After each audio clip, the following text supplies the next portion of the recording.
Hello students, कैसे हैं आप लोग। सो गाइज, इस वीडियो में हम सबके सब फॉर्मूलाज पढ़ने वाले हैं थर्मोडायनेमिक्स चैप्टर के, जो कि एनसीईआरटी में दिए हुए हैं। ऑलरेडी इसकी प्लेलिस्ट है, जरूर देखें, जितने दूसरे चैप्टर्स की भी। ओके, इसको मैंने 4 पार्ट में डिवाइड किया है। पहले पार्ट में है first law of thermodynamics and work से रिलेटेड क्वेश्चंस होंगे, फिर एंथैल्पी एंड स्टेट फंक्शंस, फिर heat capacity and free energy, और लास्ट होगा reaction enthalpies and Hess law. ये बेसिकली थर्मोकेमिस्ट्री वाला पार्ट हो जाएगा आपका। ओके, सो देखिए, फर्स्ट लॉ एंड वर्क में सबसे पहला जो सबसे इंपॉर्टेंट फंक्शन होता है चेंज इन इंटरनल एनर्जी, जिसका फॉर्मूला आपका del U is equal to Q plus W. Now देखिए, डेल यू का मतलब है आपका यू होता है internal energy, del U change in internal energy, Q है heat added to the system, and work W is work on the system. Okay, so जब system की इंटरनल एनर्जी का चेंज, ये बेसिकली फॉर्मूला बता रहा है, और हीट और वर्क के अकॉर्डिंग। अब इसमें सबसे इंपॉर्टेंट देखिए चीज हो जाती है, इसमें कंफ्यूज होते हैं। अगर Q इज ग्रेटर देन 0 है, इसका मतलब it is getting added to the system. अगर Q इज ग्रेटर देन 0 है तो W भी ग्रेटर देन 0, यानी work done on the system की बात हो रही है। अगेन, अगर work done on the system है तो इसका मतलब डेल यू इंक्रीज होगी। तो ध्यान रखना कि अगर Q is greater than 0 then W और वर्क हो रहा है सिस्टम पे, तो डेल यू भी आपकी ग्रेटर देन 0 होगी। समझ में? अगेन, इसमें जब आप वर्क डन की बात करते हैं, इसमें सबसे ज्यादा इंपॉर्टेंट साइन कन्वेंशन वाली बातें आने लग जाती है। देखिए, नॉर्मल जब भी आप एक्सटर्नल प्रेशर के अगेंस्ट जब भी वर्क कैलकुलेट करते हो तो वो हमेशा एक माइनस साइन के साथ होगा। W is equals to minus P external into del V. जैसा आपको पता है, P ex pressure, external pressure है basically, and del V is your V final minus V initial. Okay, now अगर गैस कंप्रेस हो रही है या एक्सपेंड हो रही है, उसके बाद जो वर्क कैलकुलेट करते हैं अलोंग विद साइन कन्वेंशन, वो इससे फायदा होगा। देखिए, अगर एक्सपेंशन होता है तो ऑब्वियसली वी फाइनल बड़ा हो जाएगा देन वी इनिशियल, तो automatically del V will be greater than 0, यानी एक्सपेंशन। और अगर एक्सपेंशन है तो W होगा लेस देन 0, यानी जो सिस्टम है सराउंडिंग पे काम कर रहा है। ठीक है, अगर देखिए del V is greater than 0 है तो ये W इज लेस देन 0 हो जाएगा। ओके, और अगर pressure, external pressure on the system पे है, देन सिस्टम करेगा work on surroundings. Okay, similarly अगर del V is less than 0, यानी कंप्रेशन हो रहा है और same external pressure is on the system, तो वर्क ग्रेटर देन 0 होगा। नो, अगला है वर्क इन फाइनाइट स्टेप, और जो रिवर्सिबल वर्क है वे क्या है, फाइनाइट स्टेप्स का is nothing but you are आपका irreversible work. Okay, irreversible work क्या है, फाइनाइट में होता है, रिवर्सिबल वर्क होता है इनफाइनाइट स्टेप्स में काम। जैसे आपको पता है कि अगर मैं पीवी डायग्राम बनाता हूँ, यहाँ देखिए, और अगर वर्क यही मैं कैलकुलेट कर रहा हूँ, तो जब आप अगर फाइनाइट है या इरिवर्सिबल वर्क है, तो ये आपकी सपोज इस तरह से हो रहा है, तो वी इनिशियल वी फाइनल, तो आपका पूरा का पूरा आपका वर्क डन कैलकुलेट कर लिया जाता है। लेकिन अगर सिमिलरली अगर ये वी फाइनल से वी इनिशियल से वी फाइनल इस तरह जा रहा है, तो अगर रिवर्सिबल है तो ईच स्टेप पे जो वर्क होगा, हर एक चेंज पे, समझ रहे, डीवी जिसे बोलते हैं, हर एक चेंज पे आपका वर्क कैलकुलेट है, तो आपका ये वर्क ही हो जाएगा। सो बेसिकली रिवर्सिबल इनवर्सिबल है। फाइनाइट स्टेप्स में एक और चीज हो गई कि जैसे सपोज वी आई से यहाँ आया, वी आई से V1 से V2, देन V2 से V3, तो V3 से V4, लेट जैसे we can count them actually, है ना, इनफाइनाइट को काउंट। तो उस केस में क्या होगा, सबके वर्क को ऐड कर लो आप सिंपल विद माइनस साइन, यानी minus P external into del V1 plus minus P external del V2 some sort of this, है ना, समझ में आया होगा आपको। तो जो फाइनाइट स्टेप्स में प्रोसेस में जो टोटल वर्क का सम हो गया, ये हो गया। अगेन जो साइन कन्वेंशन है यही हो जाएगा। सिमिलरली रिवर्सिबल वर्क में और इसमें अंतर क्या आ जाएगा कि इसमें तो आपने डेल वी यूज किया है और इसमें डी वी यूज हो जाएगा same. Okay, P is your internal pressure, और इनफाइनाइट रिवर्सिबल या कंप्रेशन पे सेम वही है। डी वी अगर ग्रेटर देन 0 है तो D W is less than 0, D V is less than 0, तो D W will be greater than 0। ये माइनस साइन बहुत इंपॉर्टेंट होता है। अगेन आइसोथर्मल रिवर्सिबल वर्क, जैसे मैंने आपको बताया ये रिवर्सिबल वर्क है। आइसोथर्मल कंडीशन क्या हो जाती है? आइसोथर्मल कंडीशन इज वेयर आपका P temperature is constant. Now temperature constant में आपका ये फॉर्मूला बहुत इंपॉर्टेंट होता है आइसोथर्मल रिवर्सिबल पे, क्योंकि इस पे बहुत बार क्वेश्चन आया। ये माइनस साइन जरूर दिखना, वही है अपन। ओके, सो आइडियल गैस में जब थर्मोडायनामिक रिवर्सिबल एक्सपेंशन या कंप्रेशन हो रहा है उस पे वर्क डन कैलकुलेट कर दो। अगेन एक्सपेंशन हो रहा है तो फिर से V लेस देन 0। देखिए सेम यही हो रहा है, यहाँ पे भी एक्सपेंशन था, तो ये जो साइन कन्वेंशन है ये वाले हो गए, ये वाले हो गए, ये सब सेम है। ये बहुत इंपॉर्टेंट है, स्टूडेंट्स मेरी नज़र में बहुत कंफ्यूज होते हैं इसमें। अगला पार्ट हो जाता है आपका एंथैल्पी एंड स्टेट फंक्शन का। देखिए हीट कांस्टेंट, अब तक चेंज इन इंटरनल एनर्जी हमने डेल यू पढ़ा था।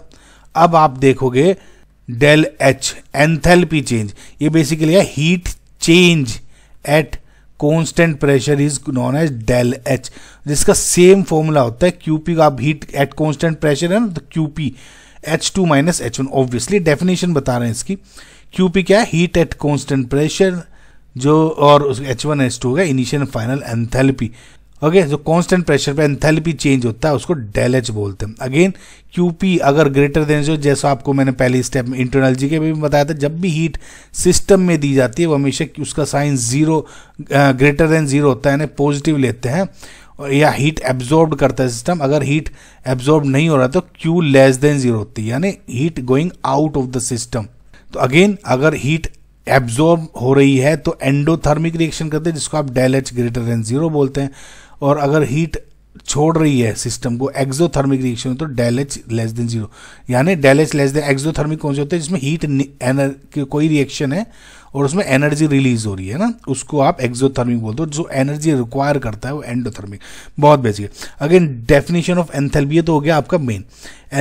बेसिकली एंथैल्पी और इंटरनल एनर्जी का जो रिलेशन है वो इस तरह से होता है H equals to U plus PV। ये हो गया internal energy, pressure and volume. So internal energy को अगर इंटरनल एनर्जी और प्रेशर वॉल्यूम से डिफाइन करना है तो ये आपका मेन फॉर्मूला होता है। अब आगे इन्हीं को आपने मॉडिफाई कर दिए हैं बहुत बार। अब देखिए जब H है, ये तो इस डायग्राम हो गया कि इंटरनल जी और POV का मल्टीप्लीकेशन। बेसिकली है क्या? ये हो गया del H equal to del U plus del PV. Okay, तो del H plus del U del PV, PV में चेंज। अब इस पे ये वैल्यू डिपेंड करती है कि अगर प्रेशर इज कांस्टेंट तो पी डेल वी ले लेंगे। ओके, और अगर वी कांस्टेंट और पी नहीं है तो वी डेल पी जनरली ले लिया जाता है, ये ध्यान रखना। ओके, तो constant pressure del H equal del U plus P del V हो जाएगा। ये कांस्टेंट प्रेशर ऑब्वियसली हो जाएगा ना। और जो डेल यू और डेल एच का जो साइन कन्वेंशन है P del V basically work का हो गया, वो ऊपर जो मैंने आपको फर्स्ट पार्ट में बताया वो सेम टू सेम होगा। अगेन ये हो गया एट कांस्टेंट प्रेशर, ये सेम बता दिया मैंने आपको। नाउ पी डेल वी, इसको आप P V equals to N R T ideal gas equation के अकॉर्डिंग इसको इस तरह से मॉडिफाई कर सकते हो, because P is constant, del V change हो रहा है, डेल एन जी ये हो गया change in number of gases unit. Suppose reactant में A प्लस बी है और यहाँ पे C प्लस डी है, A लेट जैसे गैसियस है और यहाँ पे D गैसियस है, तो इसका माइनस ये डेल एन जी हो जाएगा into R universal gas constant, T is temperature, जो जनरली फिलहाल इसमें कांस्टेंट मान लिया, या जो मतलब अकॉर्डिंगली आप क्वेश्चन देखोगे। ओके, तो डेल पीवी को एन आर टी में पी डेल वी को del N G R T आप ले लेते हो। ओके, तो अब इसमें क्या है कि जब गैस इवोल्व हो रही है या कंज्यूम हो रही है बेसिकली, तो जो इसका पी डेल वी का वॉल्यूम। तो अगेन कुल मिला के डेल एनर्जी अगर ग्रेटर देन 0 है उसको आप एक्सपेंशन बोलते हो, और डेल एनर्जी अगर लेस देन 0 है उसको कंप्रेशन हो जाएगा, यानी रिएक्टेंट और प्रोडक्ट के गैसियस नंबर ऑफ मोल्स ज़्यादा हैं देन दिस।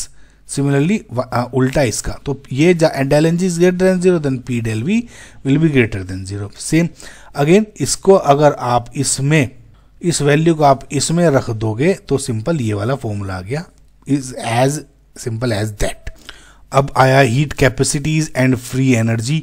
देखिए सबसे पहला है heat required for change in temperature, जिसको आप बोलते हो हीट कैपेसिटी। देखिए सिंपल सा फॉर्मूला है Q equals to C del T। अब ये क्या है कि अगर मुझे कितनी हीट देनी है कि इतना मेरा टेम्परेचर चेंज हो जाए, उसको आप क्या बोल रहे हो, हीट कैपेसिटी। कितने हीट कैपेसिटी क्या हो गया, कितनी हीट दूं कि इतना टेम्परेचर चेंज हो जाए। समझ में? अगेन ऑब्वियसली हीटिंग का मतलब क्या है कि एनर्जी सिस्टम पे दे रहे हो और हीट देते हो तो ऑब्वियसली सिस्टम का टेम्परेचर इंक्रीज होता है, यानी delta is greater than zero. Q less than zero, system से हीट निकाल रहे हो यानी ठंडा कर रहे हो सिस्टम, तो यानी तो चेंज इन टेम्परेचर ठंडा हो जाएगा यानी कूलिंग हो जाएगी। अब सिंपल क्या, Cp and Cv for ideal gas क्या हो जाता है, Cp क्या हो गया, heat capacity constant pressure, Cv क्या हो गया, heat capacity constant value. Generally Cp minus Cv equals to universal gas constant होता है। ओके, अब आइडियल गैस के जो Cp और Cv के बीच का जो डिफरेंस है उसको यूनिवर्सल गैस कांस्टेंट कहते हैं। अब क्या हो गया, simple free energy, standard free energy जो होते हैं डेल जी, जनरली जिसको आप या आपको गिब्स फ्री एनर्जी चेंज बोलते हो, तो सिंपल फॉर्मूला है डेल। देखिए ये दो इंपॉर्टेंट फॉर्मूले हो जाते हैं, जिसमें पहला तो हो गया del G equals to minus 2.03 RT log के, या इसको सिंपल माइनस RT log के भी बोल सकते हो, सॉरी ln के भी बोल सकते हो, बस इन्होंने log 10 में इसको कन्वर्ट कर दिया। अब ये जरूर ध्यान रखना आप, मैं ऑलरेडी एक वीडियो अपलोड कर चुका हूँ जिसमें sign convention del G, del H, del S and कितना कौन सा एनी टेम्परेचर, उस पर सिस्टम स्पॉन्टेनियस होगा या नहीं होगा, ये ट्रिक मैं अपलोड कर चुका हूँ। मेरी ट्रिक की प्लेलिस्ट जरूर देखना या सर्च करना स्पॉन्टेनिटी आवेश केमिस्ट्री, आपको मिल जाएगा। ओके, एनीवेज तो सिंपल सा क्या है, ये रिलेशन है equilibrium constant and del G free energy reaction का इक्विलिब्रियम कांस्टेंट हो गया। तो देखिए अब सिंपल सा मैथमेटिक्स है, अगर ये log k is greater than zero तो log k will be greater than zero, यानी माइनस साइन है तो del G will be less than zero, यानी डेल जी अगर लेस देन जीरो होता है तो सिस्टम क्या है, स्पॉन्टेनियस है, और अगर del G is greater than zero है तो सिस्टम क्या है, non spontaneous, and del G अगर इक्वल्स टू जीरो है तो सिस्टम इज एट इक्विलिब्रियम। अगर k लेस देन 1 हो गया तो यानी ये ओवरऑल हो गया माइनस, तो माइनस माइनस प्लस, तो del G automatically greater than zero हो जाता है and system will become non spontaneous. Again del G को del H minus T del S, जैसे मैंने आपको बताया इनके सबके साइन कन्वेंशन पे वेदर आपका सिस्टम स्पॉन्टेनियस होगा या नहीं होगा सर्च करना, स्पॉन्टेनिटी पे आवेश केमिस्ट्री आपको मिल जाएगी। ओके, अब लास्ट है आपका part reaction enthalpies and Hess law. देखिए सिंपल सा फंगला है, ये वाला ज़्यादातर आपका थर्मोकेमिस्ट्री में यूज हो जाते हैं और ये मोर और लेस सेम कंसेप्ट पे डिपेंड है। देखिए जब भी एंथैल्पी चेंज आपको निकालनी होती है, कोई रिएक्शन, थर्मोकेमिस्ट्री में क्या है, रिएक्टेंट है, कोई रिएक्शन दी हुई है और उसके बाद रिएक्शन होके यहाँ पे प्रोडक्ट बन रहे हैं, तो जनरली क्या है इसकी कोई एच रिएक्टेंट की एंथैल्पीज होगी, लेट जैसे रिएक्टेंट 1 है और रिएक्टेंट 2 है, फिर यहाँ प्रोडक्ट 1 है और प्रोडक्ट 2 है, तो इन सब का सम ये हो गया लेट जैसे सिग्मा एच रिएक्टेंट, और इनका एंथैल्पी का टोटल रिएक्शन इसको क्या होगा, सिग्मा एच प्रोडक्शन जनरली दे दी जाती है। तो जब एंथैल्पी चेंज या हीट ऑफ रिएक्शन बेसिकली या रिएक्शन एंथैल्पी पूछते हैं तो प्रोडक्ट माइनस रिएक्टेंट होता है, ध्यान रखना। Again standard enthalpy of formation जब आपसे पूछेंगे, standard enthalpy of formation is nothing but यही वाला सेम, देखोगे कि प्रोडक्ट माइनस रिएक्टेंट हो रहा है, बस अंतर क्या है, ये अंतर ये है लेट जैसे A1 plus A1, A2 plus या A2 प्लस A2 हो गया लेट जैसे, एंड B1 प्लस B2 ये हो गया। तो मैंने आपको क्या बताया था, इसका सिग्मा एच रिएक्टेंट हो जाता है, इसका सिग्मा एच प्रोडक्ट हो जाता है, लेकिन इसमें जब आप निकालते हो तो लेट जैसे A1 की हीट एनर्जी दी है, ये हो गया है ना, तो उसमें क्या है A1 को भी मल्टीप्लाई करना है 2 इंटू एच, समझ रहे हैं, ये अगर कोफिशिएंट्स दिए हुए हैं, आई होप आप समझ गए होंगे गाइस, है ना, और ये सिमिलरली इसमें तब माइनस करना होता है। अगेन हेस लॉ सिंपल सा फंडा है, हेस लॉ क्या होता है कि मल्टी स्टेप्स जो रिएक्शन है उसकी पूरी टोटल डेल एच को लगा लो तो फाइनल निकल जाता है, मतलब जैसे सिस्टम एक रिएक्शन है मेरी यहाँ से यहाँ जानी है, तो ये जो डेल एच होगा वो इक्वल टू होगा लेट जस्ट से कि मैं यहाँ से डेल H1 गया, फिर यहाँ से डेल H2 गया, फिर यहाँ से डेल H3 गया, तो del H equals to del H1 plus del H2 plus del H3। Even अगर और मल्टीपल स्टेप्स होते हैं इसमें तब आगे चलता था। This is your called Hess law. Now इसमें आखिरी आपका जो सबसे इंपॉर्टेंट होता है वही जब जिसमें आपको बोन ब्रेक हो रहा होता है, और बॉन्ड ब्रेक हो रहा है या फॉर्म हो रहा है, जनरली आपको इसमें ऑर्गेनिक केमिस्ट्री की रिएक्शंस दे दी जाती है और आपको एंथैल्पी चेंज होना है। तो सिंपल आपको देखना है कितने बॉन्ड ब्रेक हो रहे हैं एंड कितने बॉन्ड्स फॉर्म हो रहे हैं, समझ है।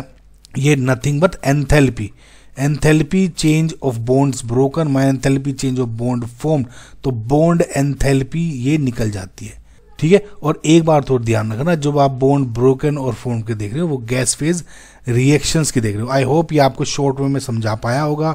Thank you for watching, bye.